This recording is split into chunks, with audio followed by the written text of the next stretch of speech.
What's up, everybody? Thanks so much for being here for the first episode of this podcast. You guys are awesome. And you're also in for a treat because on this episode, I sat down in Oceanside, California to talk with Billy Galewood.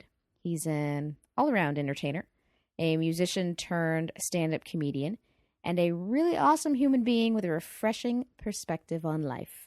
We talked about everything from comedy to social anxiety, dating to meditation, and it was a wonderful experience getting to sit and chat with him. So with that, here's my conversation with Billy Galewood.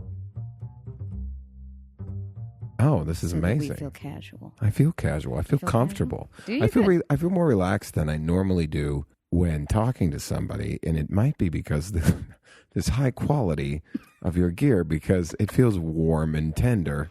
Does We're it? in a nice environment, A beautiful environment. a little glass of wine, Yes. and so I feel like This was a very quick setup. I'm kind of it happy wasn't with it. bad, I'm kind of and happy with it. even my voice. Does it sound good? It sounds great, but I've noticed that I've even dropped the octave? I've lowered Is it a little- the pitch of my voice. Intimate. Yeah, It's a little. and I feel like I'm doing it on purpose, but I'm trying to be natural here. Yet for some reason, I am putting on my voice. Who had a little too close to the microphone right there?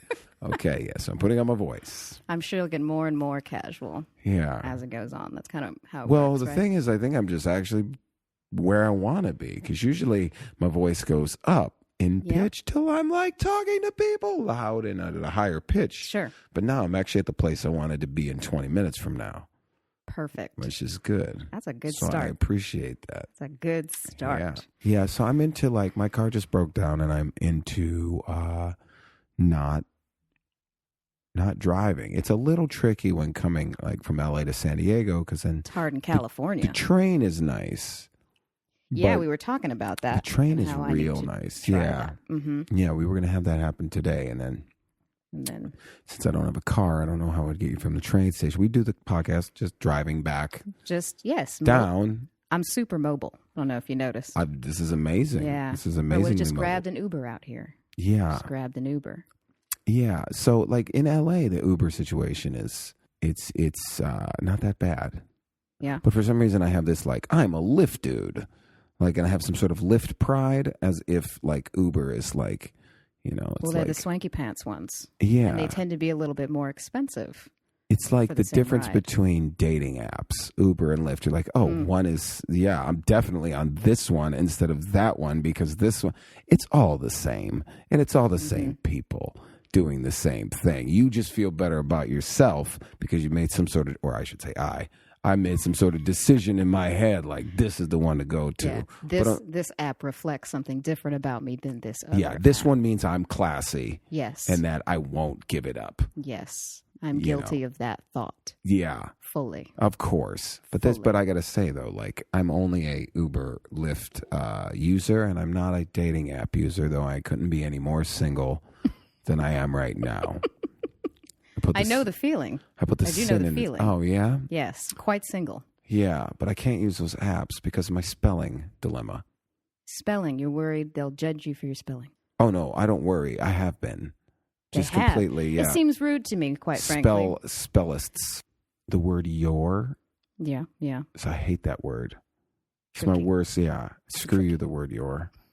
It's awful. Yeah. Not your Apostrophe friend. is not my friend. Yeah. In fact, I just learned the difference between your and your apostrophe RE about 6 months ago.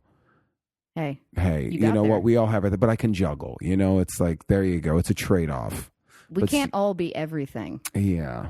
We can't But all the be things that I'm not all of seem to be the things that, I don't know, more socially accepted. But yeah, like, so the date, I couldn't, like, I'm a personality guy. Mm-hmm. So if I'm going on some sort of site to date and I'm typing, like, I'm an awful Twitterer. Nobody likes anything I put on Twitter. In fact, if there was a dislike on Twitter, I would get ample amounts of, like, just stop. People answer me like, at Billy Galewood, stop. No. Like, it just doesn't work. I don't believe it. But I only Twitter. I don't know how to play the game. Twitter has now become. I've never understood the Twitter game for me. of Twitter. And I know Yeah. there's going to be people listening going like, these idiots, but like, I don't get it. Like, I have friends that are very much like, they'll watch something knowing that there's going to be a Twitter war on it. You never Like, know what's going to blow up. You never know. Yeah, but I'm pretty sure my Twitter feed is not going to. No, it's a unless I struggle. learn this game. It's like Words with Friends, Yep. Twitter, social media. I don't even like to say dating sites names anymore. Like Yeah. Bumble, Tinder. Because I feel, and I don't even like to say their name. It's like somebody that I don't know what it's like to have like a step sibling, but Mm-hmm. I feel like it's kind of like that.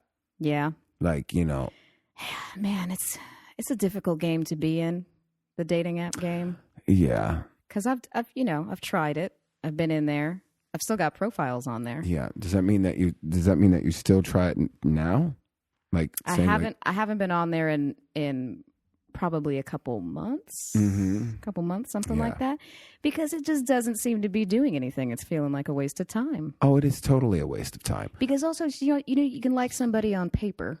You can like what they're choosing to show you in that kind of a sense, and they can look appealing or whatever. But really, you don't know until you get in front of somebody whether there's any kind of connection, right? Somebody picked me up in my Lyft the other day and was like, "You don't look anything like your picture," and I'm like, "Oh, It's just automatically a rude comment. It's automatically rude. It means you thought I looked good in my picture, and then you picked me up, and you don't think that anymore." And I'm like, that was my headshot, for frick's sake. Like, I don't even know why I have that as a headshot. I should have like the middle finger up in my, Kentucky Fried Chicken bucket in the other hand. But I'm like, oh, here's me smiling on cue.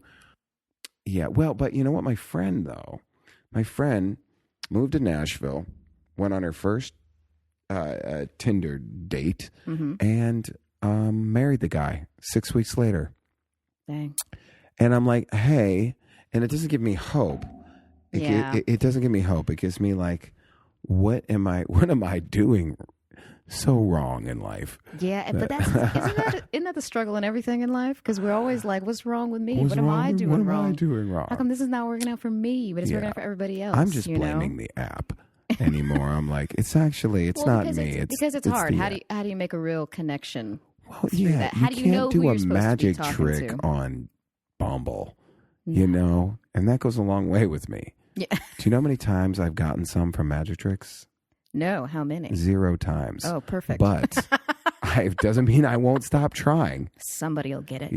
One See, day. it always ends up like this. I start doing magic tricks. I think it's going well, and then I end up just talking to like an 8-year-old for a while, and then I go home alone Because they were fascinated. because they're more fast. I had this kid today. I did some magic tricks at this event I was at, and then every time I turn around, that like little 7-year-old was just standing near me. I'm like, man, I'm just waiting, man. I just wait. Like, He's there's a going to do sea something. of adults. You're the He's only gonna one that do looks like something. you're, I know it.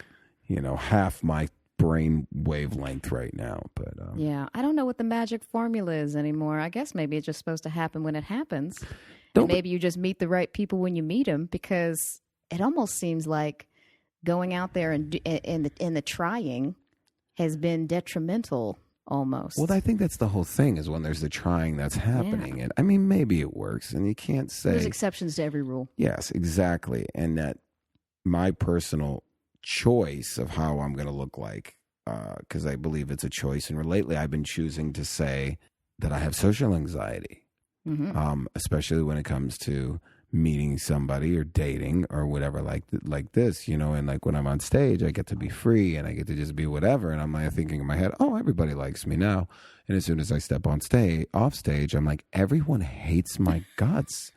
Like, why is everybody giving me a bad look? You feel like two different people. I feel like two different people. Yes. Yeah. Like, and I was thinking about it the other day, and I was like, it's either my face or I'm just kind of a dick. And then I was like, it's probably a hybrid of those two, because I'm a really nice guy most of the time. Yeah. And I think I'm okay looking most of the time, but there's those times where my face, like I went to see comedy the other day, and the one guy on stage, and I know he was a comic and doing his thing, but he's like, what are you looking like? You're better than everybody else. And I went, me? And I actually yelled back at him. I go, I'm a decent man.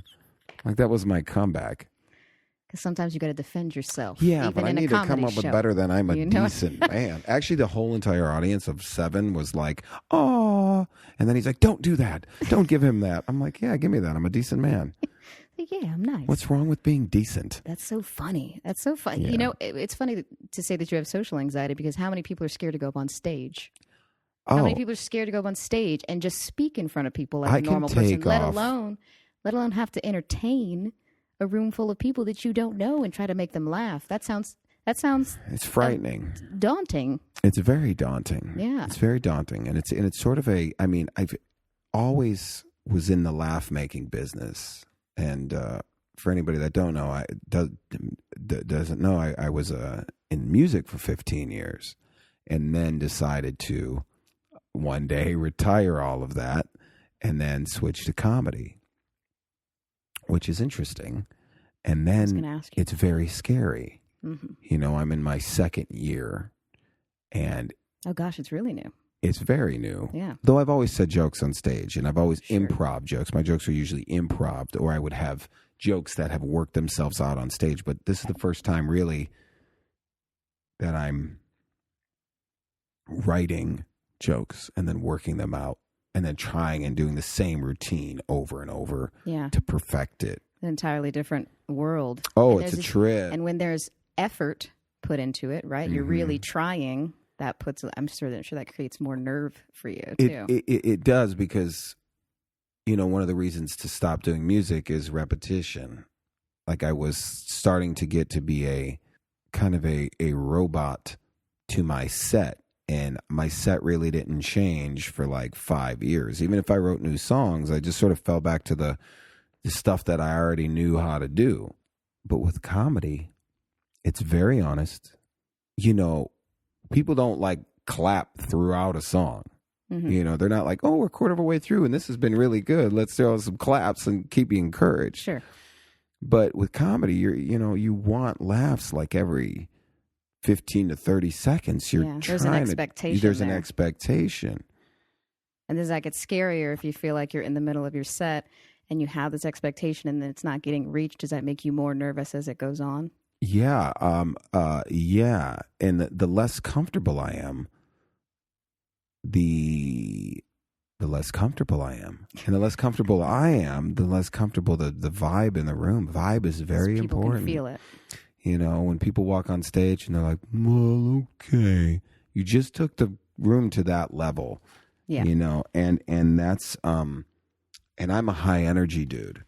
But then there's something to say, like if I go on and I'm like, yo, what's up, everybody, Toledo? What's happening? I go on with this like rocker thing. Mm-hmm. I got to follow that up with some comical kung fu. You know, I gotta you just set a bar. I gotta be throwing some knees and elbows of comedy. Yeah. And you know, right. And I'm a great storyteller. Though I haven't worked out stories really yet in my set. I do get in some, and definitely I still get inspired on stage, and I still allow myself to go there, even if it's uncharted territory, even if I don't know. Because if I'm laughing at it, everybody seems to be on my side and sort of laughing at it with me.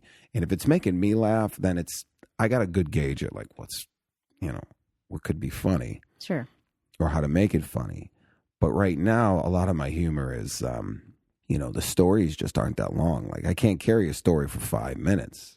Like it's like I got maybe like 2 minutes on this story and then I got to move on to something else. Right. So it's really interesting. But having 30 years of performing already under my belt, I can't like, that's never going to go away. Thank God. So I have tools. Mm-hmm. I have tools, and still you're going to bomb. It's just going to, see, there's a thing is you're going to win some and you're going to learn some. And to me, that is the quote that I'm been telling myself this year in comedy. You know, last year was like, what do you got to lose? You already quit everything. You're at zero. What do you got to lose? Doing something new. Might as well do it. This year, it's you're going to win some, you're going to learn some. Like when I went to Vegas, Eric Schwartz, who is my comedy mentor, he's given me just some great shows. I've been able to go up at improvs, go on tour. We went to Arizona together. We went around California together, and we have a blast. Awesome. Just love each other. It's awesome. he's great because I'll go on stage and then he'll give me notes, and then I go back on and try it again. And I have no problem being a novice. I have no problem being bad at my art. I mean, to be honest, I feel like you spend most of the time being kind of bad at something. You spend a lot of time at it. I mean, if you're trying to master something. Well, everybody has to start somewhere. You got to start. But, I meet a lot of people that are kind of fixated on I don't want to do it because I don't want to be bad at it.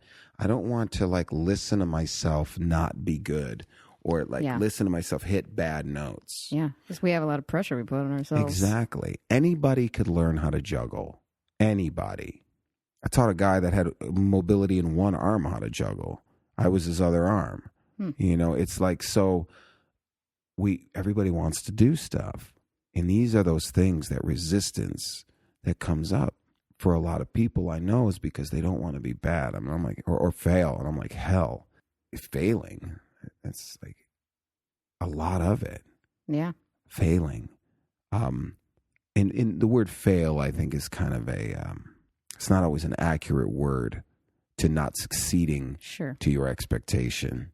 Or where do you want to be? Our expectations are usually way too high at first. Exactly. Way too high at first. Yeah, way too high. I mean, if you want to start in comedy, it's like stand on stage for 1 minute and just talk. And if you get no laughs, you did it. Yeah, you showed up. So many people want to do 5 minutes of stand-up. It's like a lot of people's little back of their mind, man, I would love, let me just go out with you sometime. My friend has never gone to see stand-up comedy. And he wants to go on stage and do stand-up. I say do it. Most likely, you'll get a laugh. And if you don't, who cares? I believe a lot of people think people care about you.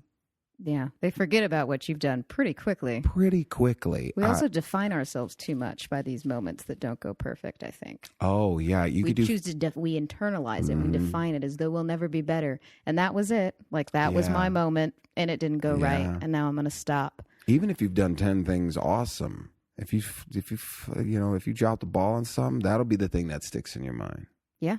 But over and over. But recently I heard something that somebody said to the fact that, it's your blunders that you really remember in your life. Those are the memories you kind of laugh at. You're remember the time we were in the thing. It's the stuff that makes the good stories, right? It makes the stuff that makes the good stories. Who likes the person that walks around telling stories about when they were perfect? Yeah, I can't tell you 5. Well, I probably could tell you 5, but if I was to sit here and list great shows of mine compared to blunders, colossal blunders on stage, I could probably tell you the date of the blunder. I could tell you where it was, what it was like outside. My senses got so hyper, Yeah. But if I had a great show, people come up and say, I was in Milwaukee, this thing, man, it was a great show. I'm like, huh, awesome. People come on and people tell me things that I said. I'm doing some sketch work right now with some folks, and they said we met yesterday, and they were like, yeah, and Billy said that. And I was like, I did? That was my suggestion? I don't even remember that. Yeah. But if I was to make myself look like an idiot or something, I'd remember that, no problem. Of course, that's what our brains want to latch onto for sure. So what do you do if you have one of those moments? How do you get yourself from not hanging on to it too hard for the next time when you go back on? In the moment or in general? Because there's that just happened. Did it? And no, I'm meaning if I'm in a performance. Yeah. And I'm sure it just happened. It happens every time, It's now you got to go on. You just said a joke and nobody laughed, or you screwed up that song, or you dropped the juggling ball, or you just tripped and fell. The rest of the show has to happen to the magnitude of the best you could possibly do it. Then you get to deal and process it with it later. And for a while, I would just lose my shit on stage. I would just have the show turned into watching me have a mental breakdown over the fact that something bad happened. You shared and it. I've seen it happen to other people. Yeah. Yeah. I paced in circles on stage, just not knowing what to do. People going, I came here for an acoustic music night, and this idiot is broke a guitar string, threw his guitar on the ground, and is pacing, not knowing what to do. Yeah. Yet now, have better tools. And I suggest to anyone that's getting into anything is develop tools. The more tools you have in your toolbox for understanding a moment, the better you will be in life. At least the more tools that I have in my toolbox in any moment allows me to understand situations. So on stage, if something happens, and if I'm digging in my toolbox, I allow myself to breathe. Because what happens is... we forget to do that a lot. We forget to do that, especially when we have tension. Mm-hmm. We hold our breath. They just call me an asshole. You son of a bitch. And then you got a lack of oxygen in the brain, and no, you're an asshole. And that just happened to me the other day. Nice. Some old man, I was crossing the street at the last second, and he's like, you asshole. And I yelled back, no, you're an asshole. That was my big comeback. That's your go-to right now. You're an asshole. Okay. I just repeat back. But breathing is the first thing. Sure. If I can just laugh, or if I can, like, you know, if your set is solid, you could always go back to something that you know will happen in your set. Try not to dwell on it. Just like in life. Like the guy that called me an asshole the other day. What does that have to do with me or anything? The rest, it just doesn't have to do with anything. It's over with and it's gone, and now it's just some sort of memory. And I have an option to apply some sort of meaning or attachment to it, or I could be less selfish, and I could see what's really around me, see what's happening. And in a performance, it's like, see these people in front of me. They're on my side. They're on my side. That's the very interesting thing is every time I've gone to a comedy show, you know, I'm looking at these people and I admire that they're up there on stage trying to make people laugh. And I'm always want them to be funny. Yeah. I always want them to have a successful set. I try to laugh as much as I can, you know, to be honest, or like throw a smile. If say you get some eye contact or something, just because I'm sure that's got to be, even if you've been doing it for a long time, it's got to be pretty hard. Oh yeah. And everybody bombs. And everybody, it's part of it, and that's another thing to understand. It's like Alona Frankel's book. Everybody poops. It's everybody bombs.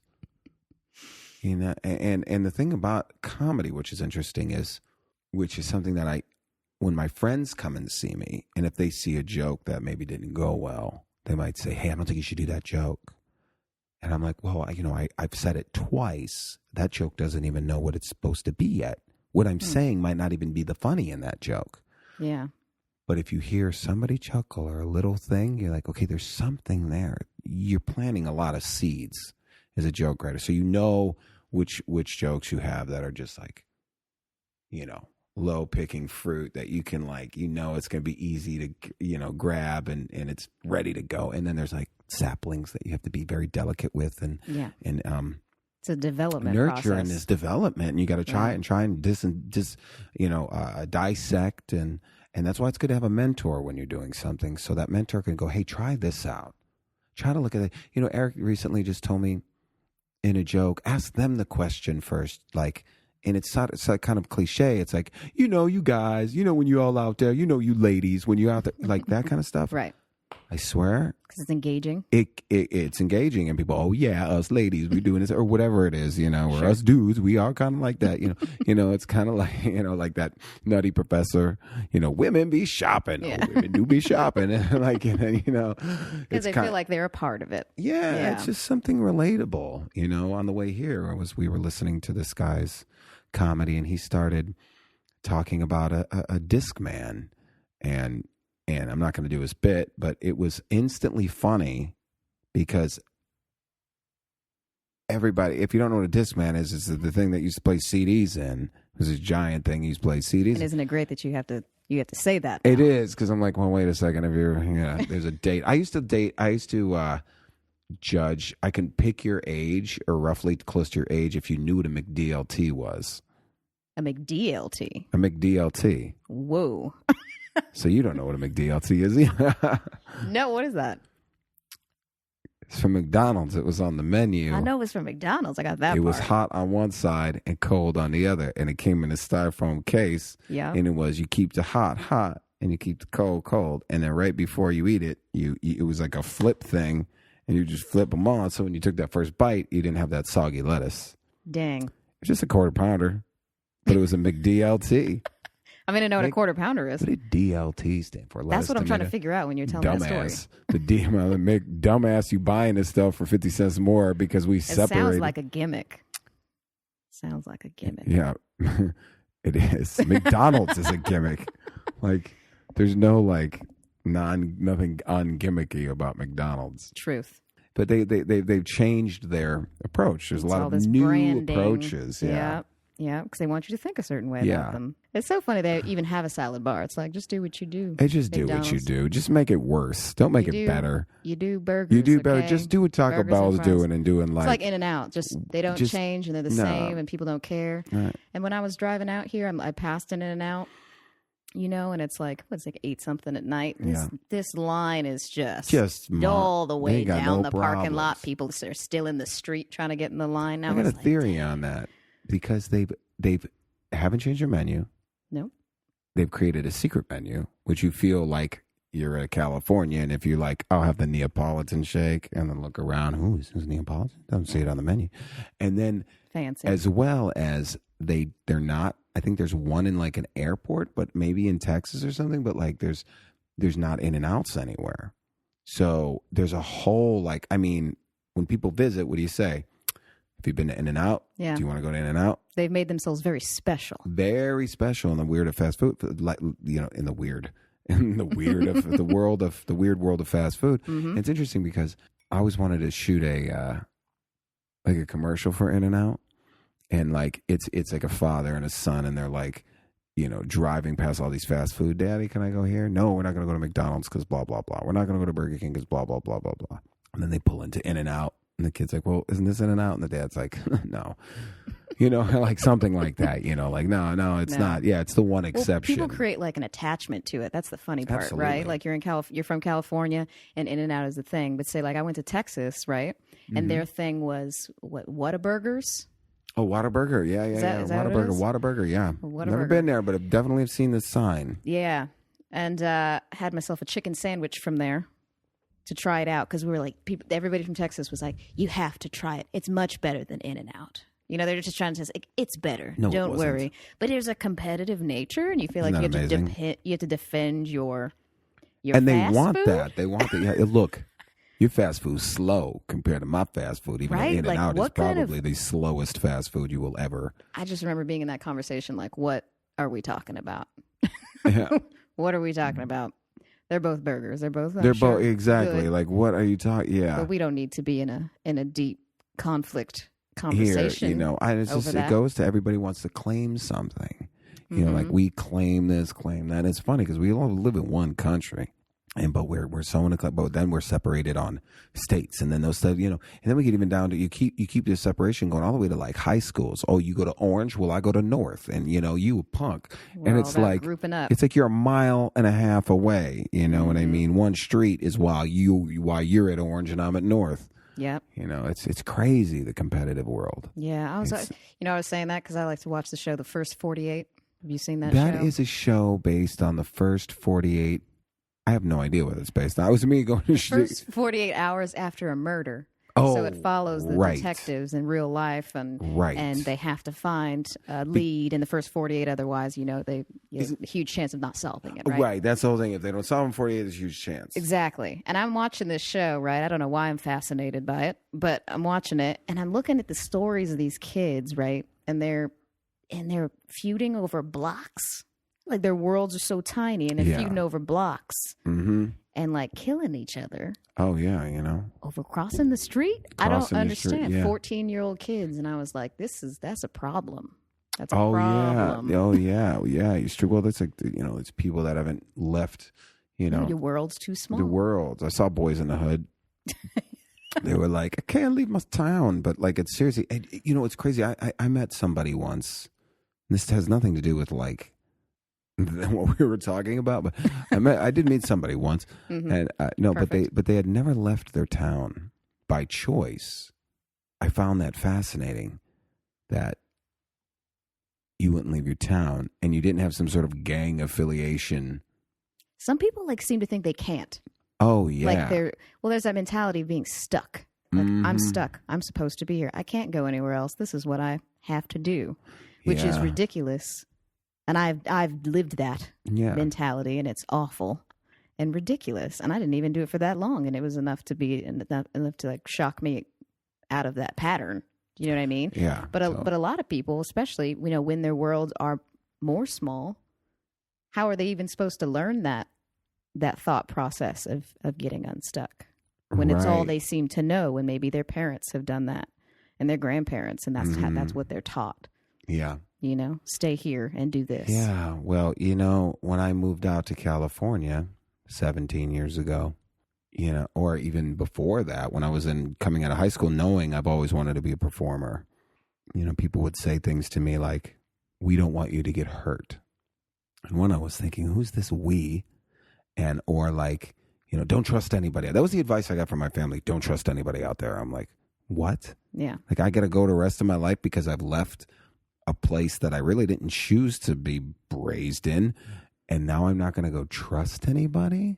Yeah. Well, how's that working out for you? Because I'm going to try trusting people, and maybe I'll make some mistakes along the way. Yeah, it's a reflection of their personal fear. It's just like this onto fear-driven, Yeah. Safety. One of the wonderful things I've learned from two of my mentors, the creators of Cafe Gratitude, which was Matthew and Tiercy's Engelhart, they would say safety is a sedative to your life, and I believe this to be true.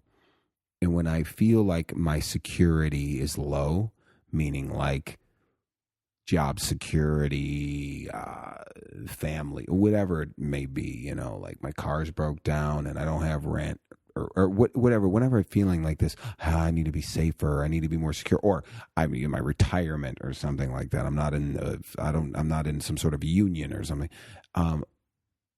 I think that line, safety is a sedative. And that doesn't mean that I'm going to go dive in a shark tank. Right. Which I'm not. I did jump out of a plane recently, but that just sounds cool.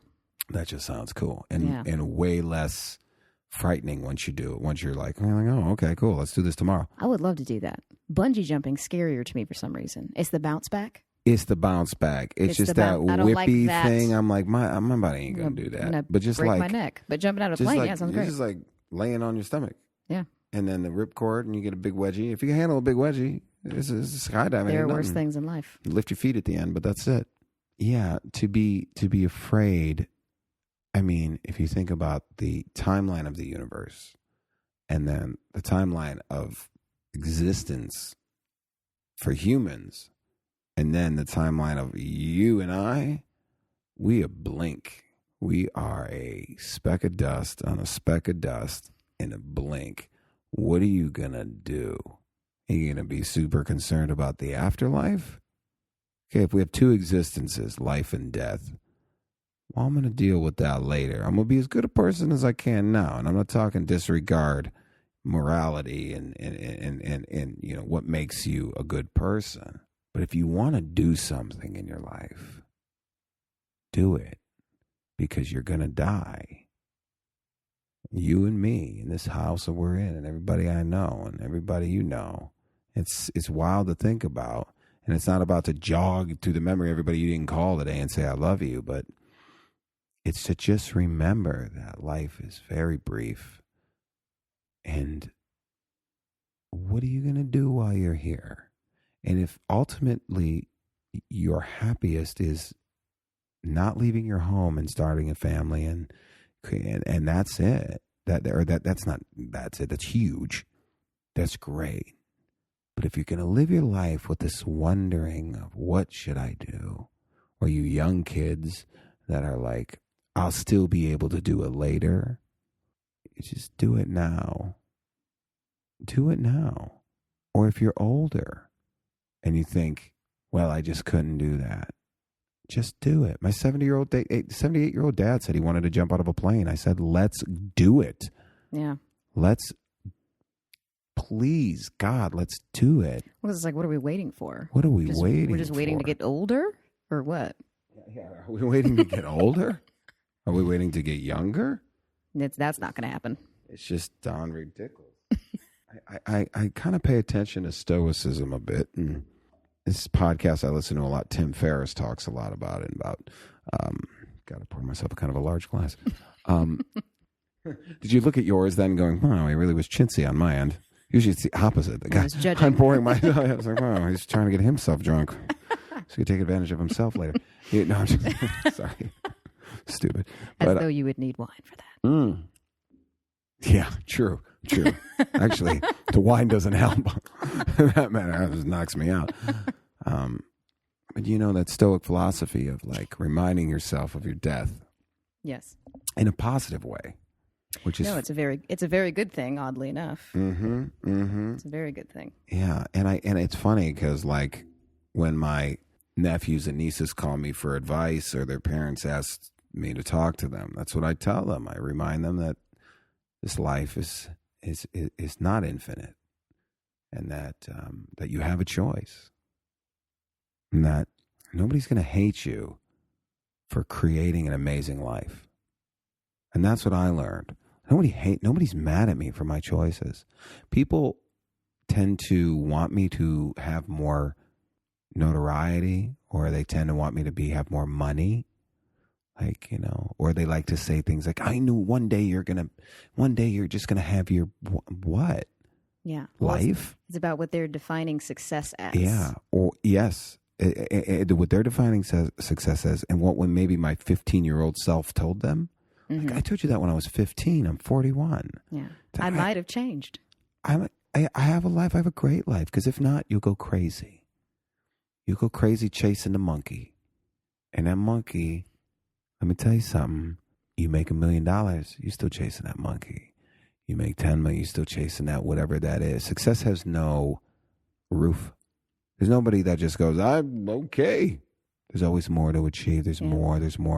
How does a billionaire get formed? Do you think at 50 million they could have been like, nah, I think I'm cool. Nah. We're going to make that into more and more and more and more. And I just made the decision one day that, and I don't always agree with this decision, but I'm just going to do this till I stop. And that my ultimate goal is something that I can achieve every day. And what that ultimate goal is happiness. And it sounds cheesy, and I don't care.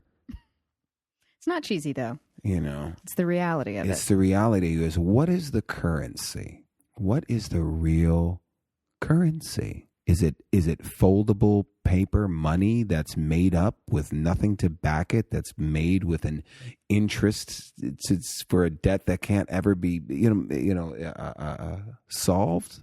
Because it doesn't make any sense. Which is now just turning into numbers in a computer that's not even a real thing. Nothing's real. Money isn't backed by anything. It's just fabricated, we decide printed. It's important. We decide it's worth something. Just as if the world fell apart and then we went back to a barter system, water would be money. Right. Yeah. Or maybe my charm will finally be accepted as a currency. So can I get the nice guy discount? I talk about that a lot. Nice guy discount. I heard that on a This American Life or Radio Lab podcast or something. So now I ask, can I get the nice guy discount? It never works, but the world might be a better place if we had that. But the currency to me is joy, happiness. The currency is my 6.5-month-old nephew visiting with my great nephew with my nephew and his wife visiting me for 3 days. Yeah. When they left, I was inspired. $1,000 isn't going to inspire me. I'll buy a new water filter. And it's gone in the blink of an eye. It's gone in the blink of an eye. I just found $1,000. You found $1,000? Yeah, I jumped out of a car and it was between my feet. Stop. And I picked it up. I thought it was a couple $100. I threw it in my bag. I looked around. It was an empty parking lot. There was no parking lot attendant. I didn't know what to do. My buddy called me up. I said, what do I do? I'm in an empty parking lot in downtown LA. Mm-hmm. $1,000 or just a couple bills on the ground. I pick it up. I look around. No parking lot attendant. No car near me. It's an empty parking lot. And my buddy goes, just the universe gave you a gift. Walk home. So I was just going to say the universe just gifted you $1,000. And I get home and I count it. And it was $1,000. That's crazy. So I bought a water filter. Useful. Because my nephew was coming into town and I was drinking out of a busted one. I bought a new toilet seat because it was cracked and a vacuum cleaner, and I paid some bills and it was gone. It was neat. Mm-hmm. I'm happy to have that vacuum cleaner, but that's not really, it didn't they didn't bring joy. What bring joy was what I got that stuff for was to have my nephew and niece there, and to I'm happy to drink clean water and I feel better about that. But the real joy was that experience I had with those people. So that's the currency that I'm talking about. That's a currency game. So if I was to look at that currency as how rich am I, I'm loaded. That's the important part, though. Well, that's part of that whole that life is short thing, and what am I going to remember in the end? Yeah. Which is what I try to do now. If I find myself getting stressed out or upset over something, I go, is this even going to be something I remember in a week or two? Yeah. Am I giving it too much credit in this moment? And that's a lot of times we are. Yeah. We give it so much credit and authority over ourselves, and I'm just going to give you my everything, and all my pain's going to go into this, thing that just happened to me, instead of just breathing. And the first thing that usually happens when something happens, you use a sensation in your body. So if you breathe through that sensation, it goes away. Yeah, we spend a lot of time in avoidance. Oh, yeah. And it just sits there and it builds. Mm-hmm. Oh, yeah. And then we develop triggers to that. So when the same type of things happen, it's like that same visceral kind of reaction in the body happens every time. I've been trying to meditate in the morning and at night. Oh, that's great. Just like 15 minutes really on either end. Yeah, that's great. And kind of just, I do for a couple minutes, I do the whole thing where I'm just paying attention to my breathing and I'm trying to not think anything. Yeah. And then I spend a little bit of time just observing what my mind's doing. Mm-hmm. So like, if I just let myself go, what nonsense is it drifting to? So what's bothering me? What am I fixating on? Mm-hmm. And then if it's ridiculous, then trying to, when I come out of it, kind of realize and reinforce in myself, like, stop giving that attention, or what can you do to fix it, get away from it, alleviate it, whatever that is. Mm-hmm. So that's what I've been trying to do in the morning and night. Sounds just like to see what my brain's doing. What's my brain doing? Yeah. I did a 10-day silent meditation. So I went into the woods. I don't know if I talked to you about this. It's called Vipassana meditation. No. And I was actually recently talking to another friend about that. He said that he did it, and I said I was interested in doing it at some point. Do it. Yeah. Changed my life. And I'm about due to do it again. I would have liked to have done it sooner, but it's a little scary too. It's 10 days silent in the woods. It's some sort of retreat. I went 10 days silent. I didn't write. I didn't read. I didn't exercise. I did nothing. I meditated 10 hours a day. You have lunch and breaks in between. And then after 10 days, you've learned the art of Vipassana meditation, which starts with the breathing. It's called Anapana breathing, and it's just an observation. Vipassana is an observation meditation. And you spend 4 days focusing on your nose and upper lip. Then you learn the art of Vipassana, which is a sensation-oriented meditation where you are scanning your body, paying attention to the sensations. Good, bad, pain, no pain. Doesn't matter. And you just kind of keep cruising through. And that's all I kind of want to say about it, in case I don't want to if anybody does it, you don't want to go in there with too much knowledge of it. Right. And my explanation cannot do it justice, because it's definitely an experience. But they when you leave there, they have you meditate an hour in the morning and an hour at night.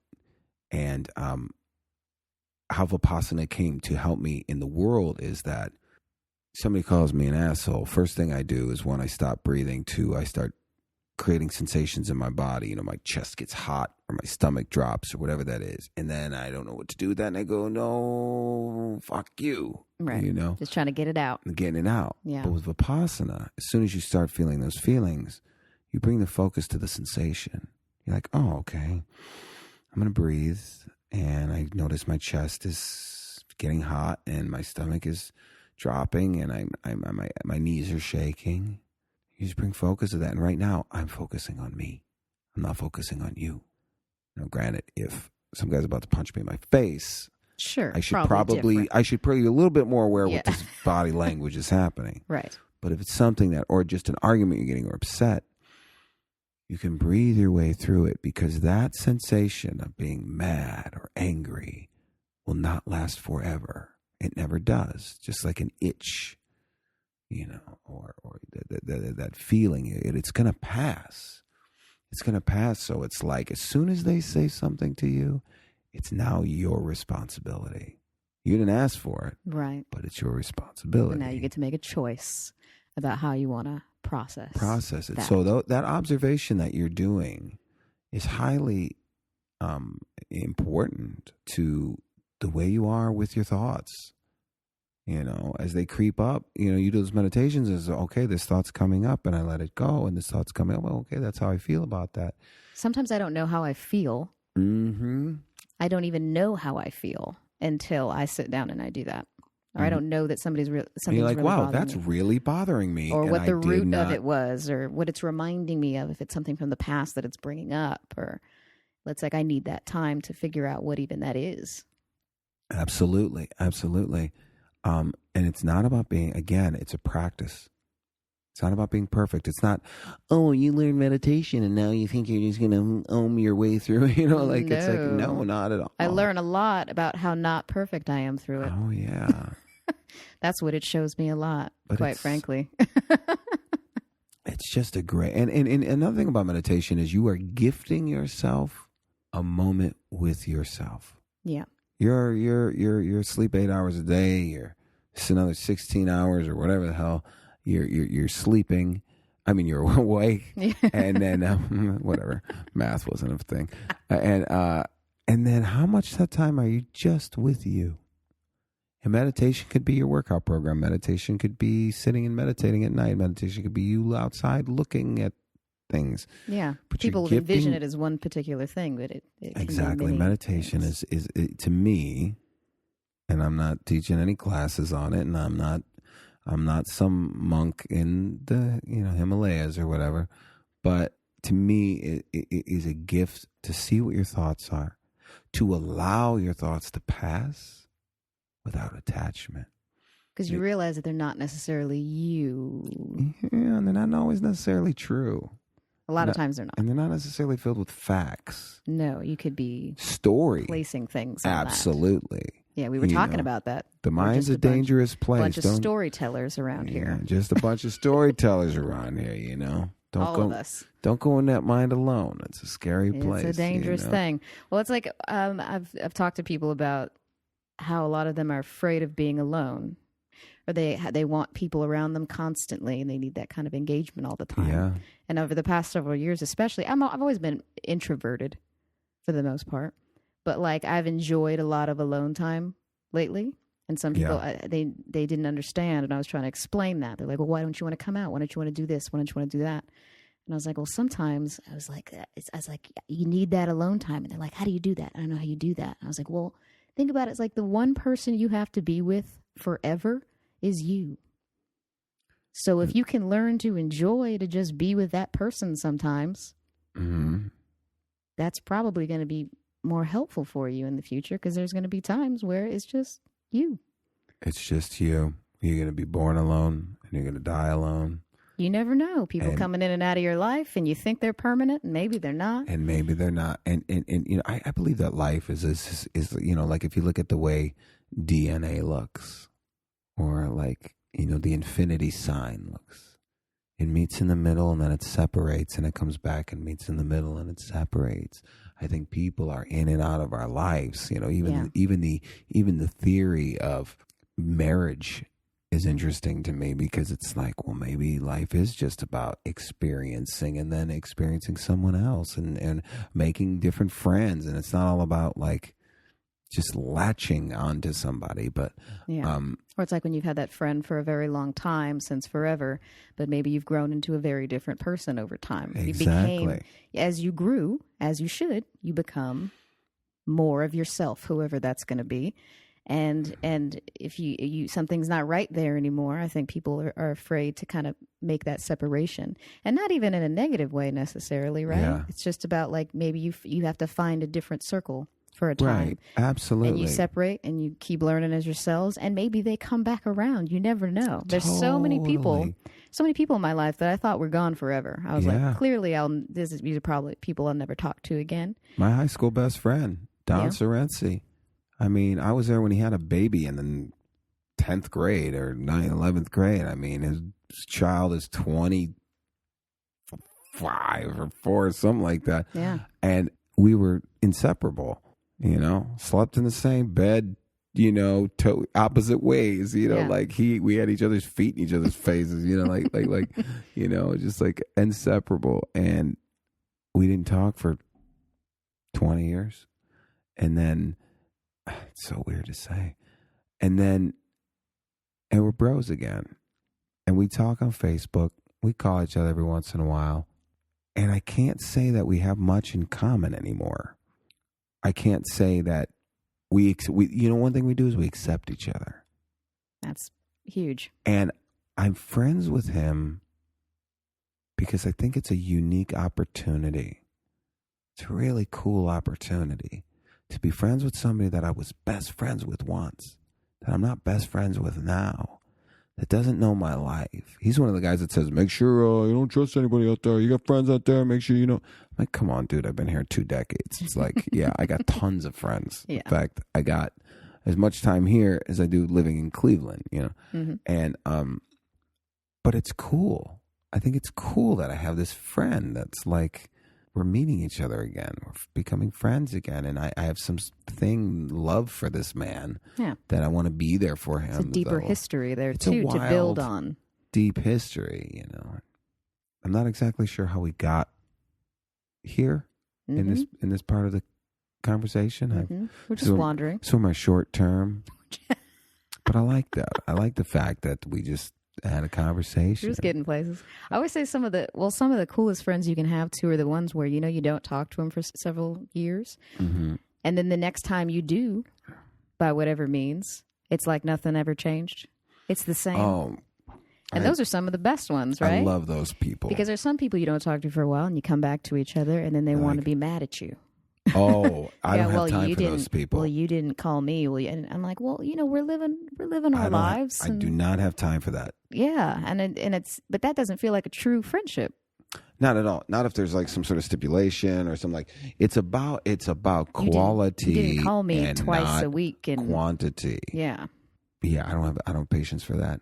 And even in relationships, it's about quality. Mm-hmm. It's not about quantity. When you first get in a relationship and all of a sudden you're like in this sort of puppy love thing, and then all of a sudden and it usually is, I'm the one that's like, whoa, let's relax a little bit and this, and then you got one person that's like, come on, like, well, I want to hang out more, and I haven't seen you, and I'm in your face, and this and that, and I'm like, that's cool, this is great, but like let's make it quality, right, and not quantity, and nothing has to move. I mean, because eventually it will be a lot of quantity. But with friendships, I know that, and it's definitely, I get friends that are like, yo, I haven't heard you from a while. That's great. That's great. But like, in one way, it's a judgment from some people, and it's like critiquing you. Another one is just like, hey, I love you. I miss you. What's up? Exactly. And there's a tone that you can sense off of it. My buddy Keith is one of many examples, but I don't have to talk to that guy in a month. I get on the phone with him. It's like I hung up with him last night. Exactly. But that's the best. And there's just like, it's seamless. It's like, oh, so, and you just hear the story and you're like, wow. And then I go right back in. And those are also the same guys that can tell me the same story. And I'm on their side. Like, I don't want to hear Keith bitch about the post office. I don't like it. I don't really care. But I do care actually, because I care for Keith. Right. I don't want to hear about the post office. I want to hear you. What are you doing creatively? But that's what his thing is, and he needs me to be there for that. He needs me there to listen to why the post office sucks. Mm-hmm. And I'm like, I'm gonna be that friend for you. Yeah. Have you heard of the 5 love languages? Yeah. It's a book, right? The 5 love languages. It's a book. I was reading it at one point. I've read it, and I've read the version for single people, because there's 2 different. There's a single, but is that the one love language? I'm just sex. The one love language. That's funny. So anyway, for some reason last night, I was like, I'm gonna take the test again to see what the languages are. There's a test? You read the book and you didn't take the test to figure out what your I don't think I language finished. is? I didn't finish the test. So it's Or the book. here's why I like the idea of it, right? I like the idea that if you understand how somebody receives caring or receives love, that you can then give it to them in that way. And if you understand the way you need it, you can realize why some people are more attracted to you or not, because they know how to deliver that to you in that way, right? Okay. So that's why it's interesting. And there's like, it's quality time, words, acts of service, physical touch, gifts. Those are the 5 ways you can share love, right? What were they again? Words, quality time, acts of service. So people just do nice things for you. Gifts, and physical touch. So the 5 languages. Okay. I scored the same on all of them. I think I scored like an 8 on all of them. Yeah. Except for gifts, which I got a 1. And I was like, what does that mean? That's wildly different than the last time I did. So wait, what does that scale mean though? It's like you get an 8. You choose between. How long is the test take? Short. So what does that mean? Like your score equaled up to that? How much that language resonates with you. Oh, so gifts is like not there for whatever reason. It's not there. Okay, so like I really didn't have to buy this bottle of wine. That means nothing to you? That means nothing to you? Can I drink the rest of yours? No, it's like, but it's kind of hilarious to think that. But words always places really high for me. And what's interesting about that is I've realized that the people that have come into my life are very wordy people. Talkers and not doers. Yes. But talkers, do you know what I'm saying? Talkers and not doers. Yeah, for the most part. You know, they talk a really good game, but you have to look at like where the action's coming from. Yeah. Yes. I kind of want to take this test. You should. It's quick. It's quick? Yeah, it's quick. But I was thinking about that in the terms of... in the terms of like the people that you keep around you. You're talking quality versus quantity, right?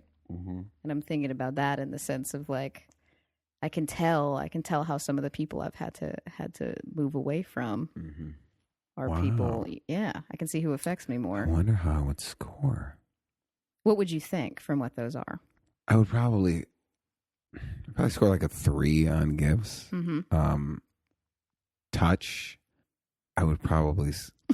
Well, it depends from the what look touch, on your face. What would define touch? Is touch just like, because I can get really annoyed sometimes with touch. Like I dated a girl that like couldn't keep her fingers out of my ear, and I was like, you need to that's like. A different. But she was just always like very touchy, but she was loving, but it was like, I just need to like not be touched by. You know what I mean? Yeah. I just not to be touched. I don't know. For me, I envision it as the person that wants to hold your hand when you're out, or they slide an arm around your waist, or you know they put it, you know they place a hand on your shoulder, they give you hugs. They're just a little bit more contact-like. I'd probably be like a 6. Mm-hmm. And then what's another one? I feel like I'm failing the test. You can't fail. Yeah. It's all you. Yeah. Words. Words are big with me. Mm-hmm. Words are big with me. I love. I feel like that one's almost a flaw. That's what I got from that. That's interesting. Because people can say anything. People can say anything, but then that's why those words are important, because if they're really backed, I am really into it. If I feel that your words are authentic. Yes. Because I felt words that weren't authentic before. I've felt many of those words. And it's wild because you're looking at somebody and then you realize, wow, they were looking right at me. Yeah. It's one thing to put your hand on somebody or hold your hand. I mean, that's not saying anything. That's like, I got you or whatever. And it is nice. Mm-hmm. But those words, they're something else. We put a lot of meaning, you know, I guess I put a lot of meaning on those words. Ooh, what's another one? Quality time. Quality time is that's an interesting one too, because then there's time and then there's quality time. Mm-hmm. But like saying like quality time is like you and that person doing something together, really putting time into each other, or an activity that you both enjoy. Yeah, I'm still like a 5. Like it's good. Like quality time is excellent. Mm-hmm. But there's also a part of me that's like, well, I have to have quality time with myself. You know, I need both. I need both. Okay, so far I'd like. Well, they're both important. You still want to maintain yourself within. They're maintain. Yeah, see, and I do. I love quality time. Like my friends that, for instance, my friends that own this house, like they have quality time. Like for instance, they cuddled and we're gonna watch a movie last night, and they're like, "Come in with me," and I'm like, "Absolutely not. That is your quality time." And every morning they sit on the porch and hold hands and just look at the flowers, and it's lovely. It's really lovely. Yeah, I think that's the word, lovely. And that's the word. And there's just like little things that they do, but then they also have to be very selfless or selfish with their times because of either their line of work or giving to the other person. So it's interesting. They have a very nice balance. I appreciate their balance. Balance is, I think, what we're all trying to achieve. Balance, yeah. What were the other ones we did? I think did I do 4? Yeah, acts of service. So it's like you mention offhand that you're running out of something in the house, and they come home and they've got it. That's a big one. They do the dishes without you asking because they knew you were going to come home tired or something like that. That's a big one, and I realized that was a big one once because years ago I was dating somebody and they came down to check on me, and I like snapped at them. What are you doing? I'm trying to figure it out. I was frustrated over something, and then you could see it in their face, and I felt so awful afterwards because they were just giving me that act of kindness, and that's a huge one. You come home and you like, oh, I'm so tired. I worked all day, or whatever the case may be, and that person got you that person just anticipated your need. Here's your favorite cookie, or like, I knew you liked this, so I got it for you. I knew. It's the little things. It is the little. It's little really things. So I guess what I'm finding out is that words and the little things are really what's very strong. You don't have to be that present. Yeah. You'd be like, you don't got to be around too much. You have to be around. We don't have to spend that much quality time together. We ain't got to do shit, really. You bring me a cookie and leave me a nice note. You bring me a cookie and a note. You like Santa? I like to leave notes. I like little notes, just like little hidden notes. Like I mean, I haven't had a girlfriend in a long time, but like, hey, I'm preaching to the choir. I would, but with boyfriends. This podcast is date with. Okay, here's your dating line. We're going through all the topics. We're just touching on everything here. But I remember like making a bunch of notes and just putting them around so that eventually she would find them. Yeah, I've just never dated that type of person. Yeah. It's not happened for me. I liked it. It's a nice idea.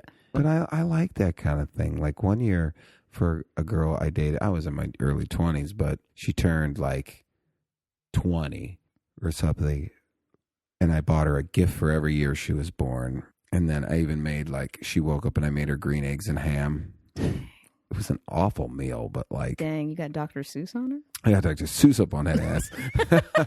I even made Oreo cookie, like a pot with Oreo cookie, like the gummy worms. Yeah. I did all this awful food, but it was fun. Right. And then I blindfolded her and drove her for 45 minutes. That was a big thing. I would blindfold girls before that was bad, and that was your thing. And then you did this drive multiple them. Times. Yeah, I did it a couple times, and only got arrested for the one time. That's pretty good. But it was deserving. Yeah. And then bought her a puppy. You bought her a puppy? Fuck yeah, I went there. Yeah, I bought somebody a puppy once. It's stupid. That's by the way. crazy. If you're out there and you're about to buy somebody a puppy, that only happens in the Zales commercials. Yeah, don't buy nobody a puppy. I don't care if you're married to that person. Don't buy them a puppy. Buy him a fish. Poor little fish. Poor little fish. I know. Every time I buy a fish, I'm like, you're going to be dead soon. That's they what I look think. All sad. They're in the store and then just in the little bags and stuff. I know. I bought a goldfish and I feel like I did him an injustice. Usually you buy a fish, you're like, and now you have this glorious existence. And I'm like, you left him in the bag? I downsized. I just left him in the bag. Put him in a cup. I threw a Philly cheesesteak in there and said, good luck, buddy. Threw him in the cupboard. He'll be fine. Put him in the freezer. I figured he'd live forever. When I was a kid, when goldfish would die, I would pour salt all over them. And for some reason, somebody told me that would resurrect them. You just pour salt on them. I think somebody was like, what the fuck would that do? Pour salt on them. I remember that with snails. Pour salt on them? That would kill them. Yeah. I know. People always did that. Sad. That's sad as hell. I used to burn See it all the ants time in with a magnifying in glass. recess. Not Yeah, good. kids are kind of Crazy. crazy. Absolutely. So what I did want to ask you about. Oh, okay, yeah. Your show right now, what is it, Zero to Billy? That's one of my shows, One yeah. of your shows you're doing. Tell me about it. Because from what I've seen, it looks like you're kind of, is it very improv-y? Is that what's going on? It's very improv-y. You're kind of just rolling with it? So, seems exciting. So Zero to Billy was created. I was under this name Bushwalla, which was my stage name as a musician for 15 years. Went to Vipassana meditation, came out and going, okay, instead of having a nervous breakdown at 40, I'm going to reinvent myself. So that was the turning point. That was the turning point. Interesting. That's how powerful Vipassana is. Interesting. It took a year to retire, made one more album, released it on vinyl. Always wanted to do that. So I have a vinyl album, which is pretty dope. Mm-hmm. Not cost effective, but pretty dope. Because you spend a lot of money for a bunch of people not to buy it. But, and then that January, I spent watching Harry Potter. I watched pretty much all of them with a friend of mine from Sweden. And I remember getting on the phone with my best friend, and he goes, "What are you doing?" I go, "What do you mean what I'm doing?" He says, "Well, why aren't you performing?" I'm like, "I just retired." I'm like, "Is it? Yeah, but why aren't you performing?" He got me stoked. He's really good at getting me jazzed and stoked. And by the end of it, I go, "I don't know, maybe I'll start a show like, I don't know, zero to Billy, zero to me, zero to Billy." And then that was it. It was like instantly, I just fell out of my mouth. And he goes, "That's it. Call me next month." Like that. That's and cool. Then I called Java Joe's, which is kind of like a local clubhouse for us in downtown San Diego. I go, "Java, I want a residency." I go, I want to perform every week." He's like, "Yeah, let's do it." And I performed every week. I packed up my show. I took it to Java Joe's, and I did 28 weeks in a row. And I didn't know what the show was about. So I said, well, I'm going to make a show about creating a show. Kind of Seinfeld-y. Like, this is a show about me inventing a new show. So I'm going to have guests. I'm going to have a game. At first, it was almost like a game show. It was a lot of like games with the audience, improvs, me making up sketches. I did like musical Mad Libs, where I'd have the audience give me words, and then I would sing like "Hit Me Baby One More Time" with the words that you gave me from the audience. Or like I had a professional arm wrestler, teach us how to tear a phone book in half. Or I had a dominatrix come in and I played a gay Superman, and she was dressed up in a bondage, the Wonder Woman, and we talked about how I couldn't date the Hulk because it was just too, and too much, just a little too much. And by the end of that 28 weeks, I said, I'm going to just use this to just bomb. I'm going to bomb at this show every week. And it didn't. It never bombed. I mean, I had not great shows, but I went and I tried everything. I tried everything I could. So musical comedy, stand-up comedy, sketch comedy, improvisational comedy. And I realized that what the show ended up being, and I would interview the audience at the end of the show, going, what do you like? What did you not like? What can I do to improve? And like, be honest with me. And it was awesome because people got into it, and they came every week, and they wanted to be a part. Never the same thing, right? Never the same thing. And I usually write my shows 7 days. It's kind of like South Park. Have you ever seen that movie, 7 Days or whatever it's called, the documentary on South Park? I kind of took that idea. And with having a show every week, I had to write a new show. And I know some people that have like variety shows where they have tons of guests and they do it every week. Well, my show was pretty much me and a couple of my friends that would come up. I met some improvisationalists, improvisation artists, some sketch artists. I'd always have a musical guest, maybe a guy do some stand-up. A lot of it is improv based. I did because I like to freestyle rap, so I came up with a sketch about it. Who picked a rap? And I put up 15 rap genres in a bag, and you'd pick it and be like, okay, quiet rap. Here I go, and I'm quiet, and I'm rapping. Okay, it's a polite rap. Yeah, you look good. Can I walk you across the street? Or whatever it might be. Yeah. And then I would do a song. And that's what my show is now. It's I don't do the interview anymore, and now it's just an expression of what's inside my head. And it's not like, it's interesting because it's like in the stand-up world, and like a lot of stand-ups are like prop comic or this and that. And I'm like, well, it's a variety show. It's a vaudeville type variety show. Stand-up for me is one thing, but this encompasses many different elements because I juggle and I do magic. And I like to play the guitar and sing. And I like to do stand-up. And I like to write sketches. It's everything that I want to do. So why not make a show about it? Wow. And half of the show is you watching me. Like my thing that I say about the show is like, this show is not meant to be funny. It's meant to happen. So what you're here is to see this happen. And that we're all friends here. So if you don't laugh, it's just because you're a bad friend. So what we need is for everybody to show up. Just show up. Just show up. And we'll see what happens. Because if it bombs, I'm going to talk about it. And I'm not going to be upset about it because I made it up 5 days ago or last night or this morning. Right. So, but it's just, I just have a lot of fun. And the more that I'm laughing about it and goofing on it, and I'm about to do it in New York City in May 2017. Very cool. For 4 weeks in a row. And New York is definitely like, that's the place that years ago, a guy on a coke binge came up to me. I wasn't on cocaine. He was. He come up to me. He goes, dude, if you rap in New York, you'll get booed off the stage. And I was like, oh, okay, great. Thank you. I'm glad I just showed up at the party. And that's the first thing that you're telling me. And then one day I went to New York and I rapped and I didn't get booed off the stage. And now I'm ready to take my stupid show and go not get booed off the stage. That's awesome, though. Yeah. That's awesome. It's so funny. You can do all of that and then have social anxiety off the stage. Isn't it crazy? It's crazy. I think that I either offend people or nobody wants to talk to me, or that I'm just, I never think anybody wants to talk to me.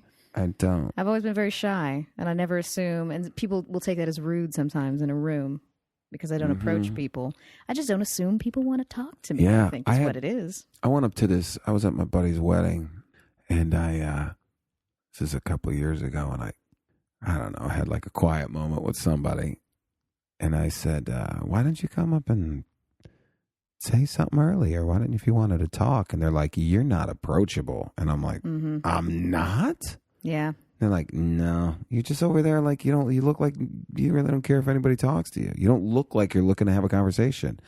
And I went, wow, because what that is me trying to look like I'm okay, like I'm just cool over here. I do the same thing. I show up and I'm like, I don't need anybody. I'm just here, existing. And if nobody talks to me, I'm fine. And you exude that energy. And it's a really interesting energy. That's like, it's not really what I wanted to portray. Is that I'm unapproachable, and I just assume that I annoy people. This is a defense mechanism, which is interesting. It's totally it's a cop out as well. And now we have phones. Oh, God. And now we can look like we're just busy on our phones. So people don't want to come. But it's interesting because it's like, because I feel like if I'm on stage being kind of annoying and kind of like maybe not the guy you really want to talk to, or like goofy, or is it totally acceptable because it's part of a character. Yeah. But nobody wants to date. I make up is that nobody wants to date a character. A story you're telling. They want to date a good-looking person that they're attracted to. That is easy. But do you feel like people get attracted to the persona on stage? I have no idea. I make up in my head I do. That would seem like that's a thing that happens. People meet you and then you're on stage and that's exciting. Yeah. And they want to know that person, and then you come off stage and maybe you're not that exact same. That's part of you, but you're a toned down version of that. But it's interesting because I'm like, if you were into that guy, that guy's jacked up. I mean, that guy's talking about pooping his pants and not caring, like or whatever. It's like this guy is more like a normal dude. So I'm just torn. I just don't know what to do. But I'm very much that guy. I don't mind. Look at the outfit I have on. Yes, and this doesn't match at all. But I feel the thing about it is if I could feel comfortable this way, my social anxiety is why I dress the way I do, where I don't match. Because if I could feel comfortable an outfit that's absolutely ridiculous, theoretically I should be able to feel comfortable talking to people. But I just feel Yes. like people don't want to be bothered with me. And I think it's just an old thing that I make up is that I'm, wow, I don't know what it is that I make up, but I'm just that, like, you don't want to talk to me. I'm sure that's something that you're making up. I don't know. And it's people. I'm sure that's something that a lot of us make up. Yeah, I'm sure. I'm You know? sure. I feel, it's funny because on stage I feel sexy. I feel attractive. Mm-hmm. And then I walk off stage and I don't. I don't feel sexy. I don't feel attractive. Or I will, and then I'll go to the bathroom and look in the mirror and go, "You look like a fucking idiot," and then it's gone somehow. And then it's gone. It's so interesting. It's interesting. So I have no idea because my confidence is not in feeling like a stud. My confidence is the fact that I have no problem looking extremely foolish. It's a good thing to be confident in. Yeah. I don't think there are a ton of people that have that kind of confidence. Mm-hmm. All I got to say is stand in front of a group of people. And you know when they say like, and imagine them with their clothes off. Sure. And you're fine. Take your clothes off and be okay. You've done this. I do it every show now. I take off. I am in the nude. Almost. Well, not to my bells and whistles, Sure, but like sure, different kind of show. But I do because I do costume changes in my Zero to Billy show, and I take off all my clothes into my boxer shorts. It's just my underwear, and I spend time. And everybody, I always get comments afterwards like, "I can't believe you changed on stage in front of everybody." Like, that's crazy. And I'm like, wow, if I could be comfortable then it's exactly what I want to do. But for some reason, I find it difficult to just be fully clothed and have a normal conversation without putting on a show. And I think that go like even today, I was at this event and I was doing magic tricks for people, and people wanted to talk to me because I just performed. A lot of people knew me because I'm familiar with this community. But as soon as I put the magic tricks away or like didn't have that on, I just made up that nobody wanted to talk to me unless you were friends with me. And that's probably why I look unapproachable, because I don't want to offend anybody. Yeah. And in my not wanting to offend anybody, the one thing I don't take risks with sometimes is people. It's the hardest thing to take risks with. Which is, I've never realized that until this moment. So, wow, I do. I'm afraid of taking risks with people. That's crazy, but not. Well, there's a lot of hurt available there when other people are involved too. It calls upon insecurities, and up there you have a certain amount of control. To an extent, people are looking. To an extent, you're in control. People are looking at you.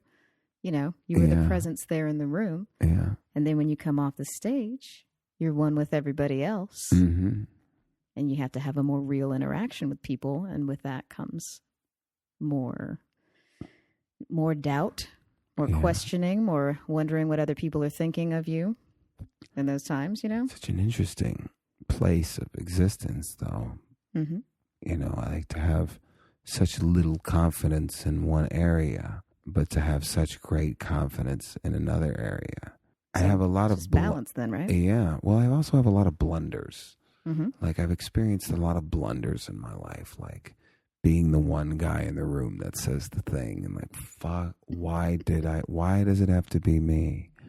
Or like being, you know, like these, you know, getting fired or getting like, you know, I meet my person I've looked up to for 20 years and then I say the thing that like makes you not like me. So I always think I'm going to say the wrong thing, which is another interesting thing because when I'm on stage, nothing I say is the wrong thing. Right. Even if I say the wrong thing, it's not the wrong thing. It's part of your show. But off stage, I feel like I'm most likely going to say the wrong thing to you. Well, it's strange. I think we expect people to be really judgmental of us, too. And a lot of people are judgmental. Yeah. Really. But it's almost like sometimes you just got to be unapologetically yourself. Exactly. And then And then if people don't vibe off of that, then you can't take it personally even. Yeah. Because you don't know what their life is or where they're coming from. Exactly. And you say, this person doesn't really know me. So to me, it's like, they don't really know me. So that's not very fair that they would judge me off of a very small encounter, unless I've done something just insane, of course. But I mean, in a normal, just because you didn't say the perfect thing. Exactly. And we're in a time where we're so self-censored, right? You know, we have our Instagrams and our highlight reels and our Twitters where we can say the perfect thing, and text messaging even, which is nice to call people because you have to be yourself and you have to just say something in the moment. Talk. And we're just like we're talking just now. Right. You know what I mean? We just have to see what we're going to say. But in a text message, I can sit there and I can have read your text and now I'm sitting there for a couple minutes, right? Because I turn off the read receipts, of course, so I can look at the text and I can figure out how to say just the right thing to that. Mm-hmm. So you can be your ideal response. Oh yeah, and give off whatever you want to give off. And I think that that's been troublesome for us because we feel like we have to be so ideal all the time. Yeah, and nobody is ideal. We're not. Somebody can be ideal for you, I think, but we're not ideal all the time. We're not always going to have the perfect thing to say or do the perfect thing or look the perfect way. We're just not. We're not. And we put a lot of pressure on ourselves. We do. We put a lot of pressure on ourselves. And it's not fair that we do that, I think. It's not. And recently I met at a club. I went to see Wu-Tang Clan the other day. Shoot. They still ain't nothing to fuck with, but like... they were more like Wu-Tang dads, but the grown-up version. The grown-up version, But the interesting thing is that afterwards, I was with my manager, and she's just like, turn it up, like okay, like where we going dancing? I'm like, okay, home, yeah, and in my living room. She goes, we're out, and she's like, my friend's coming, I can't wait for you to meet my friend. And her friend came, and it was cool. And she had a friend. Her friend and I were just chatting with my manager. It was like a vibe thing happening. We were just chatting. Mm-hmm. And she's like, all of a sudden she goes, because you know what? In LA, everybody's worried about you. And so there's a lot of pressure with everybody worried. I was like, whoa. You really? I was like, you think everybody's worried about you? No, I think everybody's worried about themselves. I go, probably. Nobody's thinking about you. And she's like, absolutely not. And I didn't engage. Mm-hmm. Didn't engage because a lot of me is like, fuck, this isn't even worth it. I don't like to debate people a lot, especially if it's not in a setting like this or something. Like if it's just like out, I'm like, what the fuck am I going to convince this person for? It's like, whatever. But I was like, do you really think that person right there gives a shit about you after 5 minutes? They might, maybe you're dancing like an idiot. Maybe they want to be dancing. Maybe they're talking shit or whatever. But 5 minutes later, they forgot you're done. It's like that's on you, Yeah. So we're all busy overthinking ourselves and being in our own heads. But I'm guilty of it too by sitting here for the last 20 minutes explaining my social anxiety. I'm definitely like doing exactly what she says. Though I'm also in agreement with myself that nobody is worried about me. Like, and who cares? Mm-hmm. If I deal with rejection daily. Yeah. Daily. And I'm not talking with girls or anything like rejection. I'm talking like, you didn't get this part. You didn't get this submission. You didn't get this. No. Yet when it comes to human rejection of just, it's like another world of rejection. It is. For me to say, it hits you in an entirely different place. May I get your number? Mm-hmm. Can we do this thing? And actually, I was out about a year ago with some buddies, and they're like, Bush, there's a girl. Billy, there's a girl that you thought were cute in the club. Go talk to her. I'm like, yeah. And I built my confidence up, and I said, hey, how you doing? I saw you in the club. Do you think maybe I can give you my number? And she's like, you know what? I don't give that's polite too. You gave her your number. I did something like that. I'm like, I set myself up for failure, like all the way. Like, hey, let me give you my numbers. Sure. And of course, she was like, no, I don't give my number out, or I don't take numbers at the club. So I come back and I'm looking like Charlie Brown, hanging my head, and all my buddies were like high-fiving me. I'm like, she said no, and they were like, who gives a shit? You went over there, man. That was ballsy. It's about going out and getting no's. Yeah. And it was like, wow. And I thought that like reset my clock for this, but it didn't. And I still don't. Because it's still hard every time. Yeah. But today was fine because I had performed. People were like wanting me to come over. But there was like but there was also still that anxiety of like, okay, I can't act like anything but I'm here to be a goof. Right. That's your safe place, probably. My safe place. Mm-hmm. You know, just be and we this, know that blah, blah, human blah. rejection is harder than everything else. Well, I don't really get crowd rejection, except in Vegas. But I don't really get crowd rejection. That's good. I look forward to my New York experience coming up. I'm just going to treat it like that time you sell your soul to the devil and all you do is work hard. Go to every place I can get up on stage and write all day and try shit out and do my 4 shows in 30 days. I could theoretically fly home every time, but like dive into life, dive into my existence, dive into my creativity. Be fully into that experience since you're going to be out there. Create Might as well take advantage always and of it. always create, because we were all born through and in creation. So for us to be non-creative is unnatural to our existence. Mm-hmm. Some people just learn that like they're not the creative type. Yeah, that's bullshit. Learned behavior. That's learned behavior. You're not the creative type. It's like saying, and I know you said earlier something about being shy, or I believe a lot of this is learned behavior from when you're a kid. Like you could do something that you're shy, and then all of a sudden your mom, your dad, everybody around you start calling you shy, and then you believe it. Mm-hmm. Because the 2 most powerful words in the English language is I and am, and everything after that is just a concept of yourself. So if you change that concept and you say I am as the magic word of like abracadabra, we're all I anyways. Before our name, everyone is I. I am is that spell that you cast, and then you just put whatever you want after that concept. If you say I am worthless, well, let me tell you something. Universe doesn't give a shit. It's going to give you an abundance of stuff to feel worthless about. It's true. We can make a lot of decisions about who we are, and I've talked to people about that, and I'm like, I do think that there's a shyness in there. I can feel that sort of resistance in me sometimes, but the way I got out of it, and the worst part of it, was basically I said being shy is not fun, and I'm not enjoying myself feeling like this. So I said, let me look at somebody that's not and just do what they do. There you go. And I started to kind of act like I wasn't shy. Yeah. Until people didn't think I was. Yeah, I don't think you're shy. Nobody ever thinks I am. Yeah. But it's because I made myself so uncomfortable. Yeah.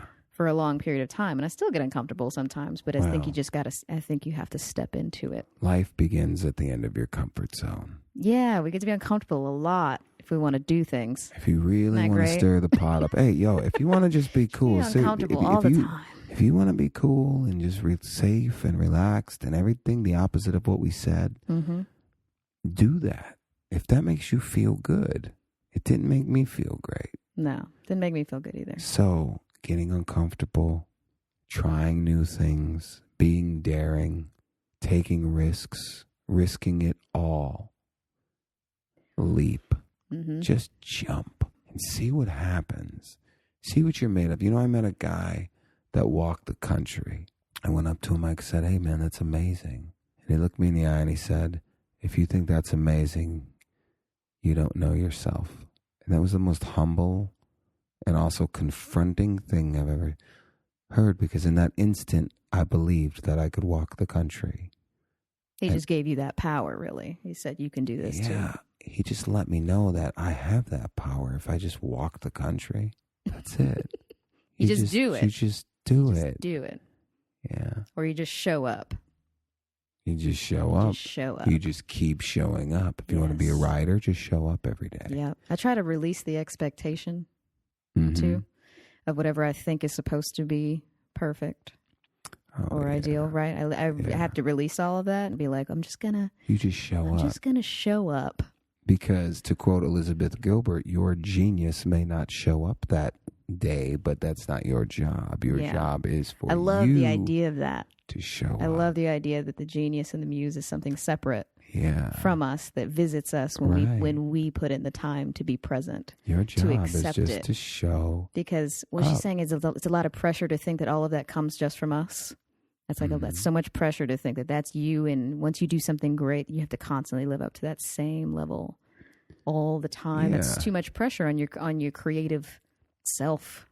Really. And then you get nothing done. It's just a whirlwind of poo after that. And just is. Your job is to just show up and don't take life so seriously, and to fall in love with yourself. Because you're stuck with yourself. What are those things? Thank God you're stuck with yourself. Yeah. There ain't no way around it. No, you're going to be there every morning. So if you feel bad, do something. Do something. What do you love? People like, I'm not inspired. Well, what do you love? I don't need to do anything else because I love performing. I don't need to do anything else. I don't need to jump out of a plane. I did it because what the fuck? But, I do what I love. There's nothing in my life that I love that I don't do. The only thing that I don't do that I actually found love doing once was pottery. I made one thing in Scotland about 10 years ago, and I loved it. Mm-hmm. That's probably the only... God, that makes me feel really good. That I'm pretty sure the only thing that I love to do that I don't still do is pottery, that I don't even know if I'd really love to do it again, but I think I would. That's saying a lot. That made me feel good. Good. Yeah. Is that a good place to end it? This is fun. This was great. We went for a long time. Yeah, that's a minute. That's a minute. That's great. Well, thank you so much for having me. Thank you for doing this. It was amazing. Tell people where they can find you. BillyGalewood.com, GALEWOOD. Billy Galewood. Facebook, Instagram, Twitter, though you'll be disappointed. Billy Galewood all the way. I'll be in New York all of May. Perfect. Thank you, Billy.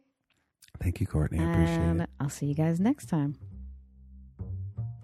Hey guys, you made it to the end and I appreciate you for it. If you enjoyed this conversation, share it with your friends, subscribe, or take a quick second to leave a nice rating on iTunes. Be sure to follow me on Instagram and Twitter at Courtney Diamond for any updates to my blog, which you can find at CourtneyDiamond.com, or to keep up with news on this podcast. If you have any questions or topics that you'd like to hear come up on the podcast, get in touch with me through my site or social media because I'd love to hear from you. Hope you're having an amazing day, and I'll talk to you guys soon.